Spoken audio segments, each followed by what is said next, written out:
When you arise in the morning, think of what a precious privilege it is to be alive, to breathe, to think, to enjoy, to love.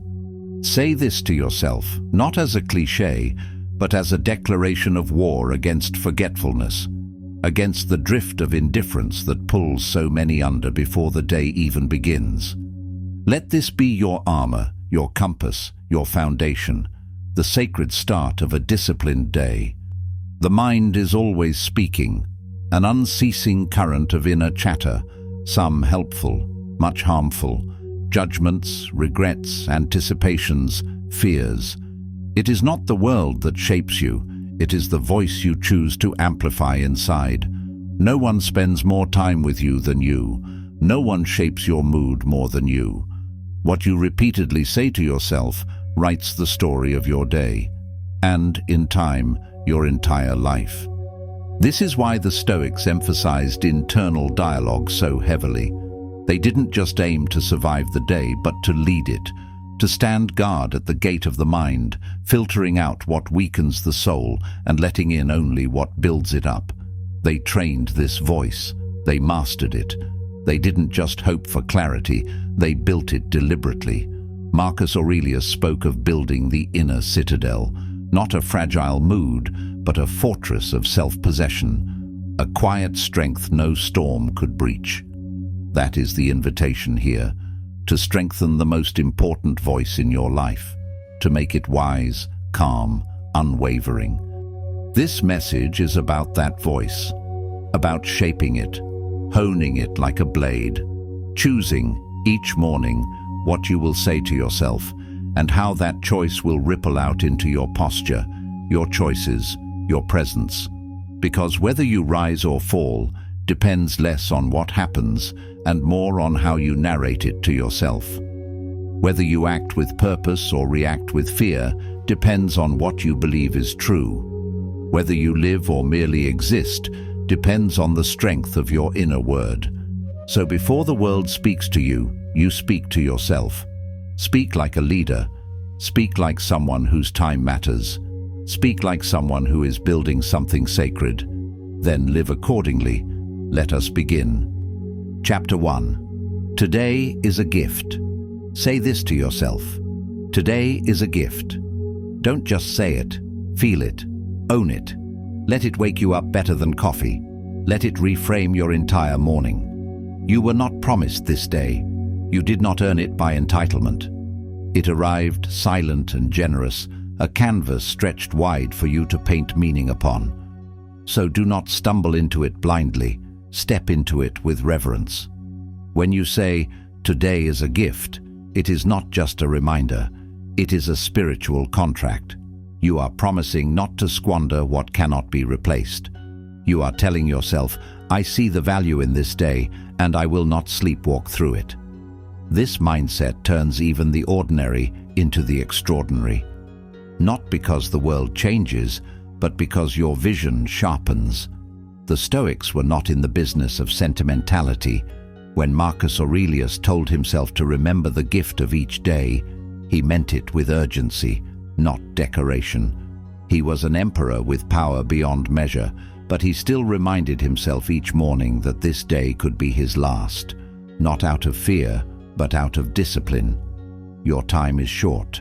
That's not morbid, that's liberating, because when you know your days are numbered, you stop wasting them. You stop letting small annoyances hijack your peace. You stop arguing over things that don't matter. You stop drifting. This isn't about productivity, it's about presence. The Stoic doesn't rush to check 100 tasks off a list. The Stoic begins with awareness, with breath, with a sense of reverence for the opportunity that the day presents. The sun rose for you today. Your lungs work. Your legs hold you. Your eyes see color. Your hands still have the power to do work.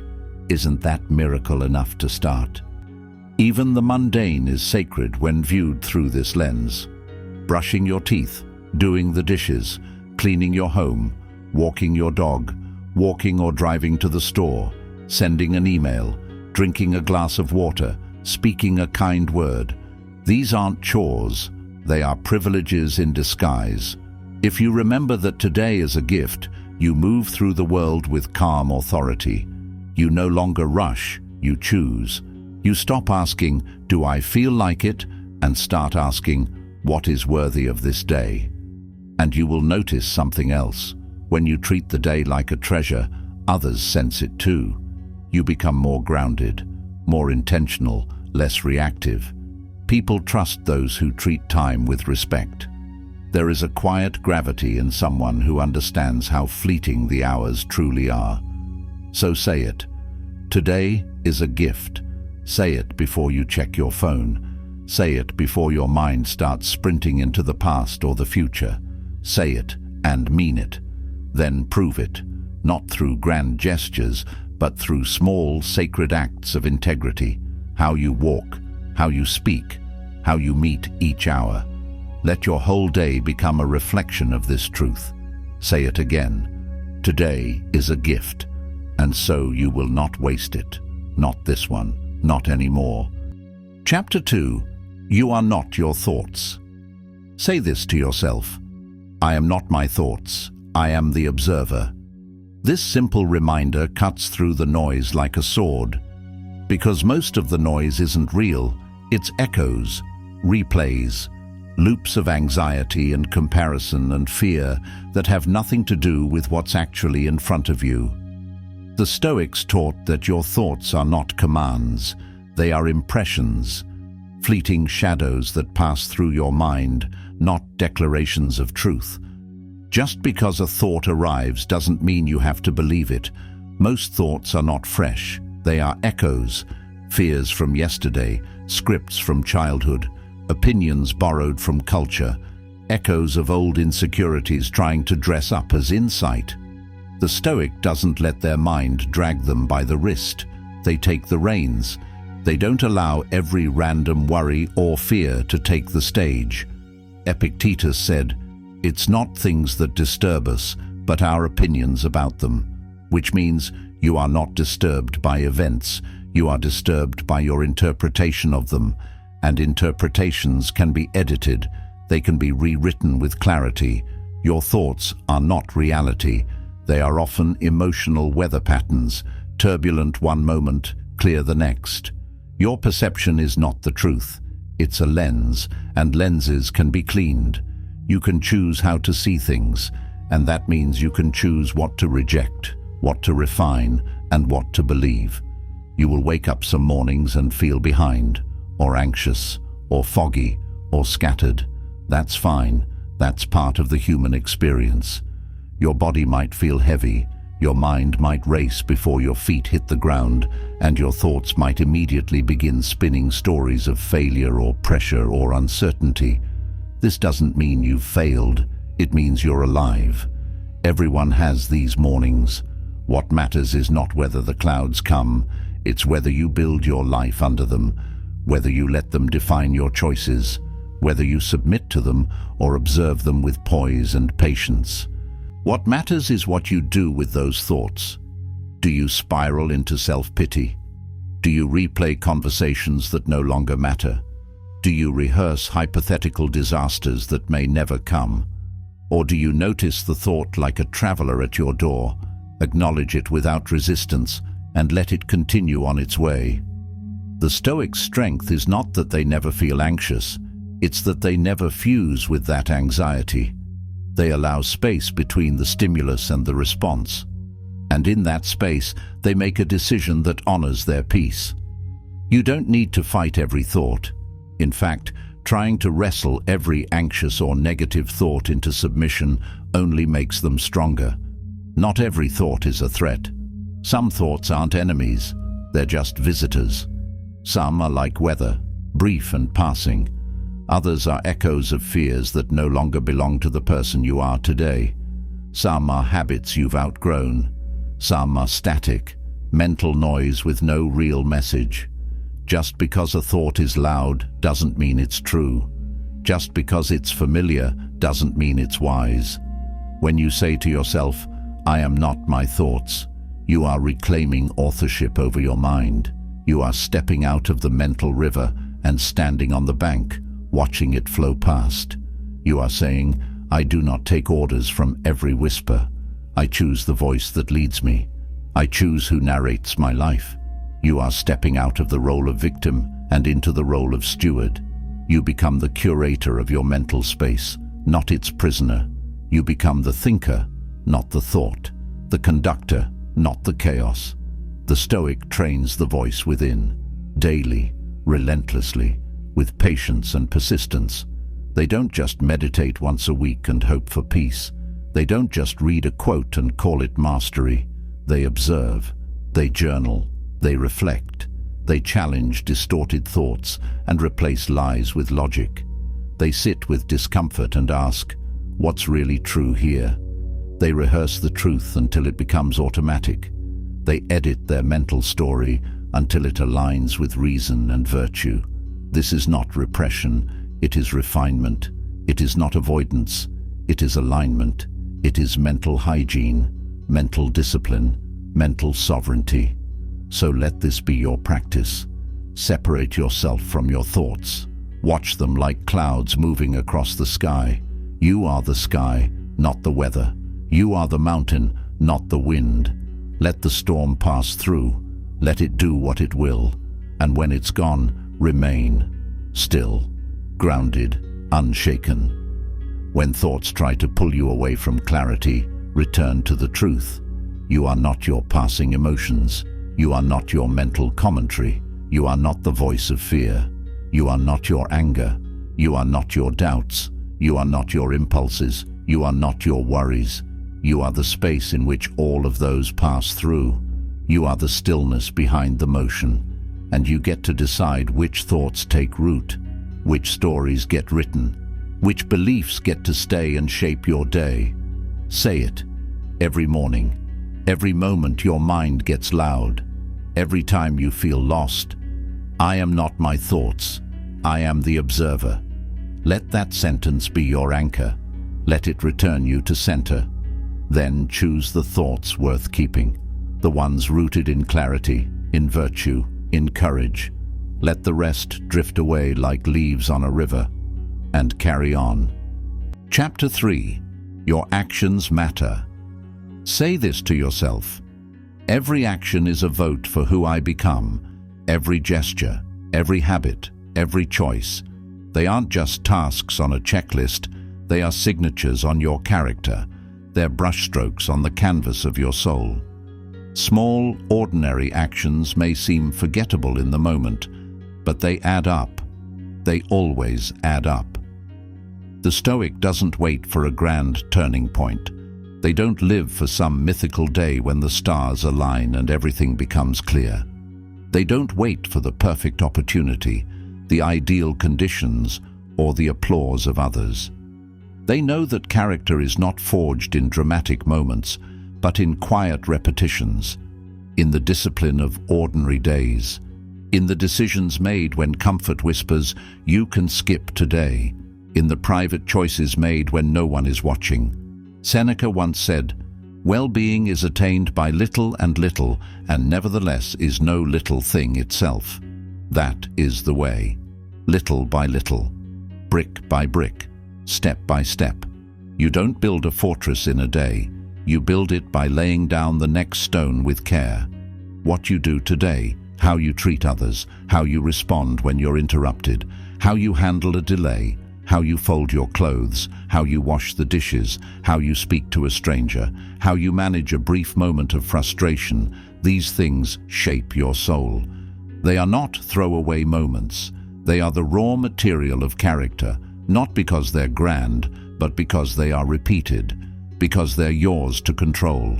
The world tells you to chase success, to build a brand, to collect achievements, to build up a version of yourself that others will admire. But the Stoic tells you something far more enduring. Honor discipline, build virtue, accumulate clarity. They know that greatness is not a moment. It is a posture. It is not a product. It is a practice. It is the habit of acting rightly, even when no one claps, especially then. The modern mind is addicted to outcomes. It wants proof. It wants praise. It wants shortcuts. It wants results, trophies, recognition. It wants everything now. But the Stoic mind is focused on inputs, on effort, on the process, on showing up and doing the right thing, whether or not it pays off the way you want it to. You do what is right, not because it guarantees a result, but because doing what is right is the result. That is the victory. Integrity doesn't need a stage. Honor doesn't need a witness. When you do the right thing, when you live aligned with your values, when your inner compass guides your behavior, you're winning. You're practicing freedom. This turns every moment into training. Every choice is an opportunity to sharpen your soul. You're not just living, you're refining, choosing, strengthening, rehearsing who you are becoming. You are sculpting yourself with each action. You are proving to yourself that you can be trusted. Each small decision is a brick in the architecture of your character, and these bricks last. They support you when things get hard. What you do becomes what you are, even when no one sees, especially when no one sees. The Stoic understands that the unseen moments are the ones that matter most, because that's where integrity is born and tested. Character is not something you display, it's something you carry. Even in your lowest seasons, when you feel tired or lost or unsure, your daily choices remain your power. Especially then. Can you still show up? Can you still stay kind? Can you still do the small things well? Can you still give your best effort even when no one is watching, even when the reward is unclear? These small votes accumulate. They become momentum. They become a record you can believe in. They create self-trust. And self-trust is the foundation of peace. It's the inner knowing that no matter what happens out there, you are solid in here. So say it. Every action is a vote. Every word you speak, every task you complete, every temptation you resist, every effort you make, it all counts.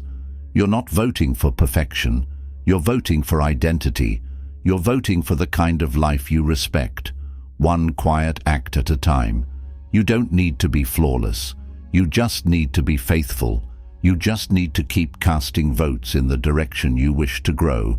Then act in alignment, not for applause, not for validation, but for inner peace, for the quiet knowing that you are living in accordance with your values. That's what builds a strong soul. That's what gives you a quiet kind of confidence that doesn't need to be broadcast. That's what makes the Stoic unshakable. They don't wait for approval. They already approve of who they are becoming. Chapter 4. You are stronger than you feel. Say this to yourself. My strength is deeper than emotion. Feelings are real, but they are not rulers. They are not false. They're just not final. They're messengers, not monarchs. They show up uninvited. They speak loudly, but they don't hold the keys to your character. The Stoic does not suppress emotion, but they do not submit to it either. They understand that emotions are part of being human, but they do not hand over the steering wheel. They feel what they feel, and then they ask, what is the wise response? They respect their feelings, but they do not worship them. They acknowledge them, examine them, and then move forward with intention. There will be days when you feel low, days when your motivation evaporates, days when the weight of uncertainty feels like it's pressing on your chest, days when everything feels like too much, when your body is tired, your mind is cluttered, and your heart feels far away. Days when your goals feel like illusions and your efforts feel unseen. Days when you question your path, your value, your progress. That is part of life. That is part of being human. But the Stoic does not panic in the storm. They do not run from the rain. They do not let temporary moods determine permanent decisions. They anchor in principle. They drop the anchor deep. They lean into what they know, not what they feel. They remind themselves, this is weather. It will pass, but I remain. Marcus Aurelius reminded himself often, if it is endurable, then endure it. If it is not, then it ends. This isn't bravado. It's not ego or denial. It's not about being emotionless. It's not about pretending that pain doesn't hurt. It's about clarity. It's about standing tall in the truth that no storm lasts forever, no emotion is infinite, and no pain is greater than the will to persevere. Pain is real, but it is not eternal. Discomfort is real, but it is not defining. Suffering becomes transformation when it is met with courage. What you're feeling now is not the totality of who you are. It's a single frame in a long film, and the Stoic knows. Feelings are visitors. Strength is a foundation. The Stoic grounds their identity not in how they feel, but in how they respond. They don't say, "I feel afraid, so I must retreat." They say, "I feel afraid, so I must lean into courage." They do not let emotion become excuse. When the heart trembles, the Stoic steadies the hand. When doubt rises, the Stoic doesn't abandon their path. They double their devotion to reason. They lean on principle, not preference. They ask, what is within my control? What is the wise thing to do? What aligns with my values, regardless of how I feel? This is the strength they draw upon, not brute force, but unshakable purpose, not denial, but direction. Strength is not always what you feel in your chest. It is what you demonstrate with your choices. Real power is calm. Real strength is stillness in the middle of internal storms. You don't need to feel powerful to be powerful. Power isn't always loud. It isn't always confident. It doesn't always roar. Sometimes it whispers, "Keep going." Sometimes it's quiet. Sometimes it looks like getting out of bed when you don't want to. Sometimes it looks like answering with patience instead of anger. Sometimes it's breathing through frustration instead of reacting to it. Sometimes it's making one small decision with integrity when everything inside you wants to quit. That too is strength. Quiet, uncelebrated, stoic strength. The kind that builds self-respect even when no one else notices. So say it. My strength is deeper than how I feel. Then act from strength, even if all you can do today is take one honest step forward, one truthful word, one moment of calm when chaos tempts you, one breath before the reaction. You don't need to feel brave to practice courage. You don't need to feel composed to choose stillness. You don't need to feel ready to begin. You just begin. That's how you reclaim yourself. That's how you build your soul like stone. That's how the Stoic rises, again and again, even when no one sees the climb. You are more than this moment. You are more than your mood. You are more than the fear that visits. You are more than the insecurity that stings. You are not the tears that fall. You are the strength that remains after. Underneath every storm is a steady self, a wise self, a capable self. That is the self you must return to. That is the self that must lead. That is the self that will carry you forward. Say it again. My strength is deeper than emotion, and live like it. Chapter 5. I am responsible for my soul. Say this to yourself. What happens outside me is not who I am.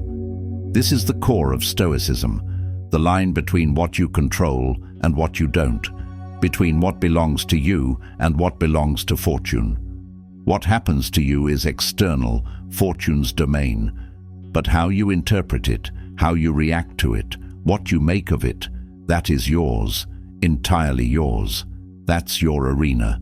That's where the Stoic trains. This is the essential practice, to separate the signal from the noise, to draw the boundary around your soul and say, this is mine, and nothing gets in unless I let it. You don't get to control the waves, but you do control the ship, and you do control how you sail. The world will throw storms, praise, insult, fortune, loss, delay, injustice. It offers them all without warning. It can lift you one moment and abandon you the next. Some days will feel like blessings, others will feel like ambushes, but these are surface-level waves. they crash, they pass, they tempt you to forget your center, but beneath them is the deep water, the inner domain. The Stoic doesn't live on the surface. They don't get lost in the currents. They drop anchor. The Stoic learns to live from that deeper layer, from the rooted place within that does not rise and fall with public opinion or passing emotion. You are not your job title. You are not your income. You are not your number of followers. You are not your reputation. You are not even your past. You are your principles, your values, your choices, your effort, your will. That is your identity, and no one can take that from you unless you hand it over. You can lose everything outside you and still be undefeated inside. That is the goal. That is the aim. That is the reason we train. That is why the Stoics call for self-rule, not so you can dominate others, but so you can never be dominated by your own reactions. That's what Epictetus meant when he said, "No man is free who is not master of himself." True freedom isn't found in possessions or praise. True freedom doesn't come from controlling your environment. It comes from controlling your state. Freedom is not circumstantial. It's internal. It's the ability to remain intact in the face of chaos. It's sovereignty of the soul. And responsibility is the key to that kind of freedom. You may not choose what the world does.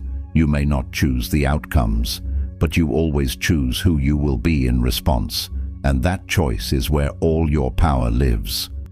The world will test this again and again. It will tempt you, it will provoke you, it will insult you, it will ignore you, it will prod your weaknesses and push your buttons. Life will give you reasons to rage, to envy, to retreat, to fold. It will place you in rooms where your ego wants to speak louder than your wisdom. It will whisper lies that say, "You are what they say you are." It will invite you to betray yourself, to trade integrity for applause, to exchange your center for acceptance. But the Stoic draws a line, a bold, immovable line. They say, "I will not hand over my soul for the price of petty victories." They know that peace is too precious to trade, that integrity is more valuable than recognition, that character outlives applause, that your soul is too sacred to be leased out for the approval of the crowd. They protect it like a sacred fire. So when someone wrongs you, remind yourself, what happens outside me is not who I am.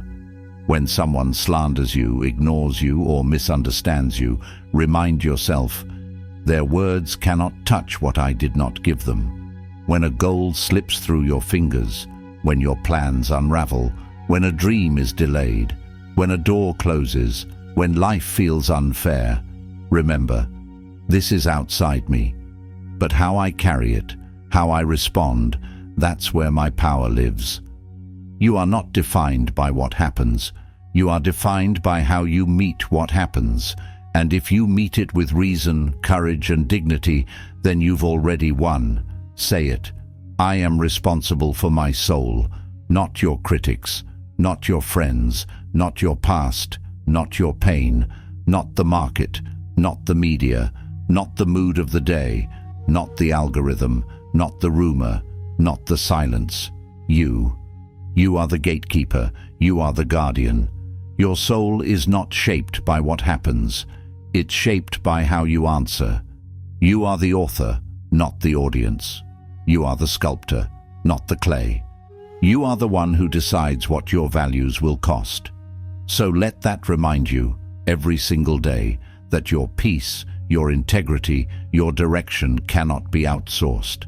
They can only be owned, fully, deliberately, daily. And once you take that ownership, the world loses its power to shake you. You no longer react, you respond. You no longer flinch, you focus. You no longer chase control over everything. You honor the control you already have. You become still while everything else spins. And from that place of inner authority, you walk with calm. You speak with clarity. You act with conviction, because you know your soul is yours. Chapter 6. Start from within. Say this to yourself. If I want to change my life, I begin with myself. The Stoic starts not with complaint, but with command of their own character. They do not try to fix the world while neglecting their own habits, thoughts, and reactions. They begin where they have the most influence, within. As Marcus Aurelius wrote, "Be tolerant with others and strict with yourself." Too often we invert that equation. We demand perfection from others and offer excuses to ourselves. But the Stoic sees that as a distortion. The real revolution begins with self-reform. You do not transform society by outrage. You do it by example. You do not heal others by judging them. You do it by strengthening the kind of person they can look to for guidance. When you shift your attention inward, you take back power. You stop blaming. You stop waiting. You stop needing the world to be different in order for you to live aligned. Instead of saying, "Why don't they?" you ask, "What can I do better?" You stop pointing outward and start building inward. The Stoic knows that everything external is fragile, but virtue, discipline, honesty, courage, patience that endures, that is what you control. That is what follows you to your grave. The world may shift, people may change, praise may fade, but your commitment to your values is entirely yours. So say it. I begin with myself. Not because you are to blame for everything, but because you are the only thing you fully own. Let your mind be where you train. Let your reactions be where you build. Let your example be louder than your opinions. The Stoic speaks little of what others should do. They speak volumes through how they live. Chapter 7. Endure with dignity. Say this to yourself: I will endure, and I will endure well. The Stoic does not aim to avoid difficulty, they aim to meet it with honor. They do not believe that ease is the goal of life. They do not search for a path without resistance. They prepare themselves for trials, for hardship, for storms, because they understand that those moments are not interruptions to life's purpose, they are the proving ground of it. Each test is an opportunity to demonstrate the strength of one's discipline, the clarity of one's mind, and the depth of one's convictions. They do not run from the trials of life.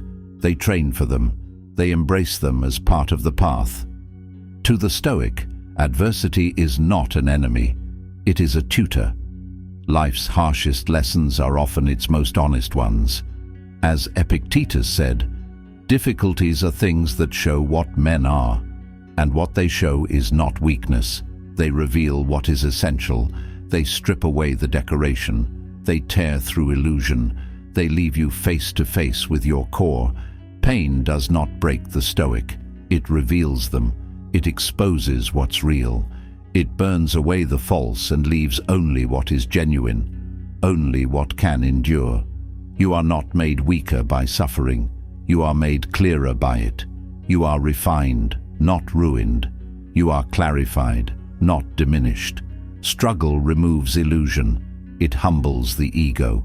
It eliminates the distractions of entitlement and demands that you focus on truth. It forces you to see yourself without pretense. Hardship sharpens truth. It scrapes away ego, fantasy, and delusion. You find out who you are not when life is easy, but when it asks something from you, when it demands your patience, your grace, your resilience, when comfort disappears and the only thing left is what you stand for. You learn your power, not by sitting still, but by standing firm when everything else tries to knock you over. Endurance is not passive. It is not simply waiting for relief. It is an active affirmation of who you choose to be in the face of what you cannot control. It is resistance against despair. It is motion when paralysis calls. The Stoic does not fold inward. They rise inward. They claim every ounce of hardship as part of their training. The Stoic does not see pain as punishment. They see it as practice, as preparation, as purpose. They do not waste suffering. They shape it. They convert it. They turn pain into perspective and wounds into wisdom. They see every difficult moment as a test of their inner resources, a test of patience, a test of humility, a test of resolve, a test of alignment, a test of staying true. When life grows heavy, they don't curse the weight. They thank it for the opportunity to grow stronger. Like the body grows by lifting resistance, the soul grows by lifting burdens with grace. Each hardship becomes a hidden gymnasium. Each challenge becomes a classroom. And what they learn most is that their peace does not come from comfort, but from discipline. A peace earned, not gifted. This is not a call to numbness. This is not a denial of pain. This is not suppression. It is sublimation. It is mastery. It is alchemy of the heart. It is not a command to become emotionless. It is a command to become majestic in the face of emotion, to feel the weight and still stand tall. It is a call to nobility, to suffer without bitterness, to carry hardship without losing your clarity, to bleed and still hold your values intact, to keep your voice steady when the world screams, to keep your heart soft when life hardens, to meet betrayal with reason, not revenge, to face loss with reverence, not rage. This is the discipline of the inner life, to endure with dignity, not because it's easy, but because it's right, and because it makes you stronger than the storm that tried to drown you. So say it, I will endure, and I will endure well. Say it not just when life is stable, but when it isn't. Say it when you are doubted, ignored, tired, uncertain. Say it when your plans unravel and your path feels dark. Say it when others give up and you keep going. Say it when you carry a burden no one else sees. Say it as a vow. And when the hard days come, and they will, remember that this is not the end of you. This is the tempering. This is the furnace in which your virtue is tested and strengthened. Let the pain refine you, not define you. Let it elevate you, not embitter you. Let it polish you, not poison you. The Stoic does not break. The Stoic becomes unbreakable, not because they are made of stone, but because they are made of purpose. And that purpose is what keeps them upright when others fall, still when others flail, strong when others search for rescue. Because the Stoic has learned, endurance is not a punishment. It is power. It is progress. It is peace earned through persistence. It is what separates the one who reacts from the one who reigns. The Stoic does not merely survive the hard season. They come out of it sculpted, sharper, truer, ready. Chapter 8. Speak only what is worth saying. Say this to yourself. My words are seeds. I will plant them wisely. To the Stoic, speech is not just communication, it is creation. Every word you speak either builds or breaks. It either sharpens or dulls. It either brings clarity or adds confusion. What you say becomes what you strengthen. What you repeat becomes what you reinforce. And what you give voice to often becomes what you give life to. Words are not cheap to the Stoic. They are sacred. The Stoic does not speak simply to fill silence. They speak to offer clarity, to reflect wisdom, to cultivate stillness and truth in a noisy world. To the undisciplined mind, speaking is easy, but to the disciplined soul, it is a responsibility. Epictetus reminded us, nature gave us one tongue and two ears so we could listen twice as much as we speak. That ratio is no accident. It's a blueprint for humility. The Stoic honors this wisdom. They do not rush to opinion, nor use words as weapons. They do not shout to be heard. They do not interrupt to be noticed. They do not speak simply because they can. They speak because it's needed, and only when it serves a purpose. In a world driven by outrage, gossip, and performance, silence is an act of strength. Precision is an act of respect, and truth is an act of courage. The Stoic knows that loose words lead to loose minds, and that thoughtless speech often creates needless suffering. So they discipline the tongue, not to censor themselves, but to uplift themselves. The Stoic practices restraint not because they are afraid to speak, but because they have trained themselves to value silence over self-indulgence. They understand that what is said in haste is often regretted in reflection. Every word carries weight, even the casual ones, especially the casual ones. Sarcasm, criticism, gossip, or careless negativity, these become habits, and habits become identity. The way you talk to others trains how you talk to yourself, and the way you speak to yourself shapes how you show up in the world. If you constantly speak from doubt, you strengthen insecurity. If you constantly speak in blame, you weaken responsibility. But if you speak from reason, from truth, from grounded purpose, you grow deeper into who you are meant to be. Do you speak in complaint or in clarity? Do you speak to divide or to unite? Do you speak to prove or to understand? Do your words reflect strength or insecurity? The Stoic speaks as a mirror of their inner state. Their words reflect a life rooted in virtue. They speak with intention, with calm, with care. Their speech is not a tool of dominance. It is a reflection of self-mastery. So say it. My words are seeds. Then ask yourself before speaking, does this build or does it break? Does this clarify or does it cloud? Does this serve the ego or serve the truth? Let your speech be deliberate. Let your silence be powerful. Let your restraint be respected. And let your voice, when used, be aligned with reason, dignity, and truth. Speak in a way that, even in disagreement, you preserve harmony. Speak in a way that even correction sounds like respect. Speak in a way that, if these were your last words, they'd still represent you with honor. The Stoic understands that every sentence you sow creates a harvest, for others and for your own soul. Chapter 9. Walk your values. Say this to yourself. My values are not ideas. I will live them. The Stoic understands that virtue is not something you talk about. It's something you practice. It's not a theory, but a way of life. It's not what you post or say or aspire to. It's what you do when the world isn't watching. Values are not decorations for conversation. They are the foundation of identity. They are not just beliefs you agree with. They are standards you hold yourself to. You don't claim to be honest. You act in honesty, especially when lying would be easier. You don't admire courage. You demonstrate it, especially when fear rises. You don't talk about integrity. You uphold it in the private corners of your life where no one is there to applaud.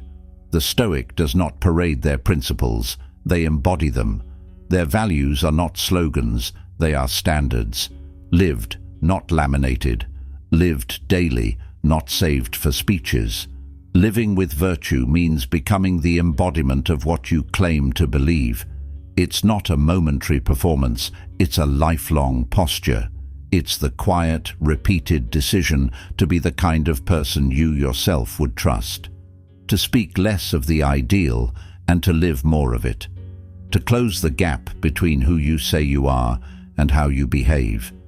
It means making decisions rooted in what's right, not what's easy. Showing kindness when it costs you. Staying silent when your pride wants to shout. Standing firm when giving in would earn you praise. Choosing truth when lies could save face. Choosing discipline when indulgence offers quick comfort. To choose consistency when chaos tempts you to bend. And always letting your life reflect what you believe, even when no one is watching, especially then. Because that is the test. That is the battlefield. That is where virtue becomes visible, not in your words, but in your way. Every moment is an opportunity to embody your values, not just the ones that seem significant, but the overlooked, daily ones. How you respond when you're tired, how you speak when you're frustrated, how you treat those who can't benefit you, how you apologize when you're wrong, how you remain humble in success, and how you carry yourself in failure. how you navigate impatience, and how you speak when you disagree.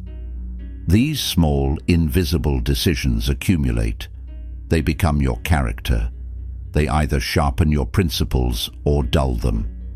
And every time you choose alignment over applause, clarity over confusion, consistency over convenience, integrity over image, you strengthen your soul.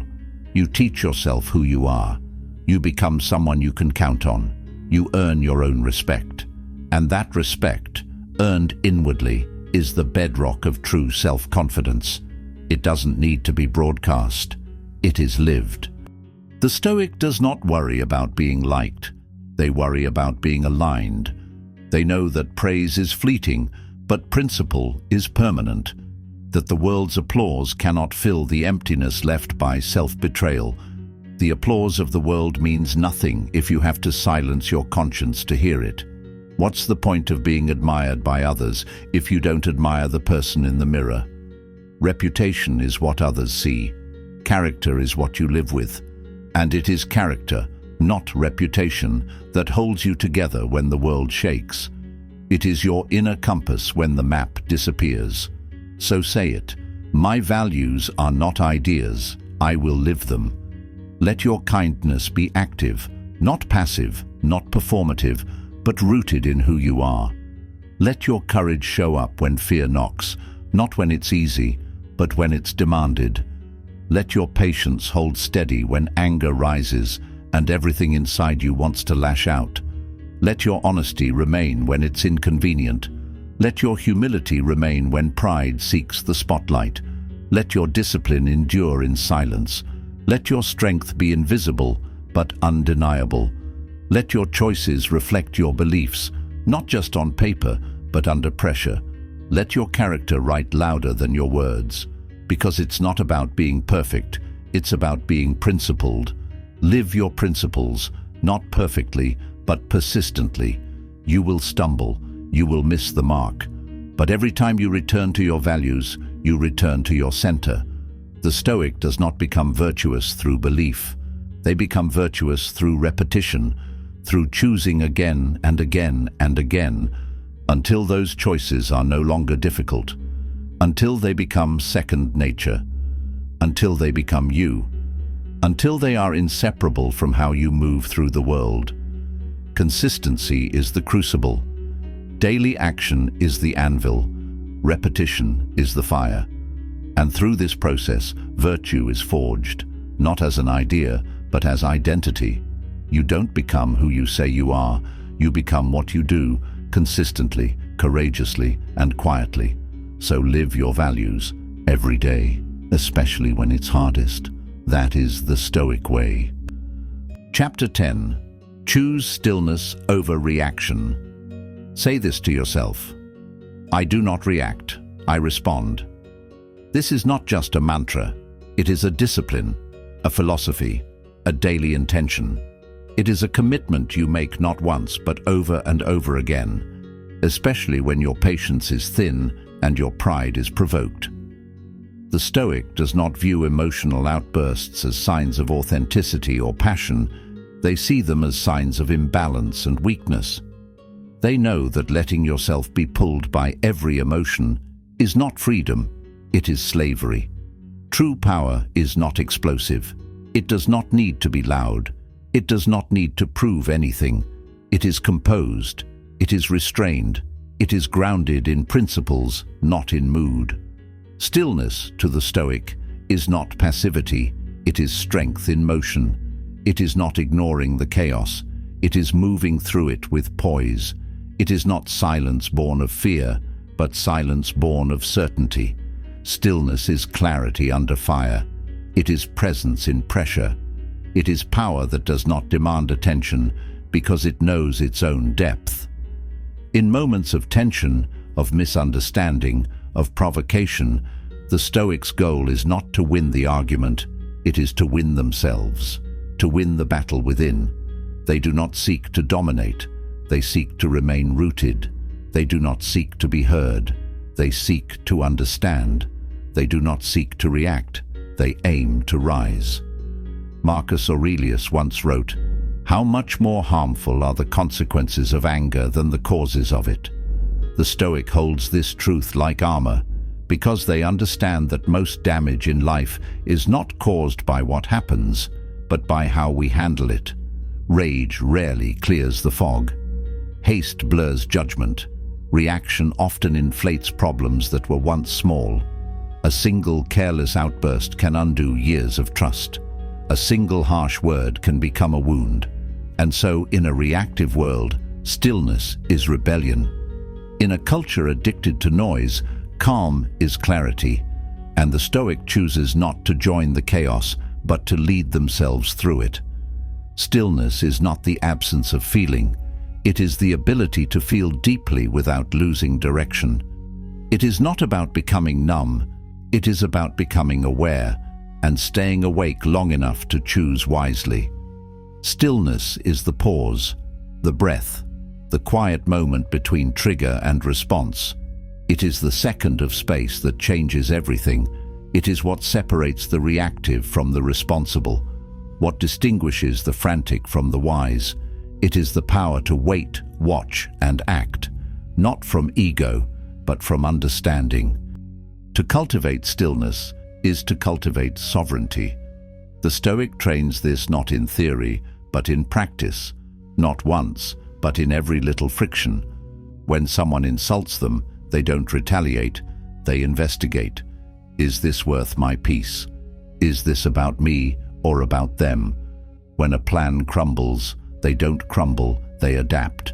When something unexpected hits, they do not catastrophize, they recalibrate. The Stoic does not see every difficulty as an emergency. They see it as an examination, a call to remember their training. They remind themselves, my peace is not at the mercy of circumstance. My mood is not dictated by the moods of others. I hold the reins. So say it. I do not react, I respond. Make this your mantra when the tension rises, when someone cuts you off, when someone misunderstands your words, when a situation tempts your ego to flare. Practice the pause. Count slowly. Let the heat move through you without moving you. Take a step back. Breathe like your dignity depends on it, because it does. Choose clarity over chaos. Choose grace when grievance is easier. Choose strength that doesn't require shouting. Stillness is not silence. It is sacred control.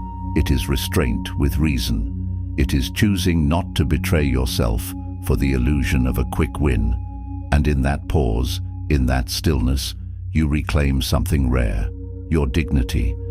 You remind yourself that you are not ruled by moods, but by meaning. You are not directed by impulse, but by intention.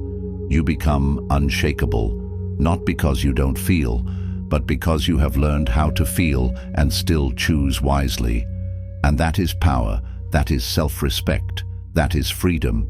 This is how the Stoic walks through the fire and does not burn, how they hold steady when others lash out, how they remain silent, not out of fear, but out of wisdom, not because they are void of emotion, but because they have harnessed it. They have come to understand that the real victory is not in proving others wrong, but in staying right with yourself. Restraint is not weakness, it is power refined. Self-control is not denial, it is mastery. So live this lesson, not once, but every single time you are tested. Let the moment you want to scream become the moment you practice stillness. Let every argument you avoid become a battle you win inside. Let every delay become a place to slow down and return to your breath, until silence becomes your instinct, until your composure speaks louder than your words ever could, until you respond with poise, not pressure, until your peace becomes immune to provocation. This is not suppression, this is transformation. You are not bottling your fire, you are learning to carry it, with control, with purpose, with grace. That is what makes you powerful, not the volume of your voice, but the silence of your strength. So walk the Stoic path, in conversation, in frustration, in uncertainty, in the middle of noise. especially then. Reactivity is everywhere. Stillness is rare. But the one who masters stillness, the one who turns reaction into reflection and reflection into response, they become the example. They become the anchor. And that is what the world remembers long after the noise fades. That is the Stoic way.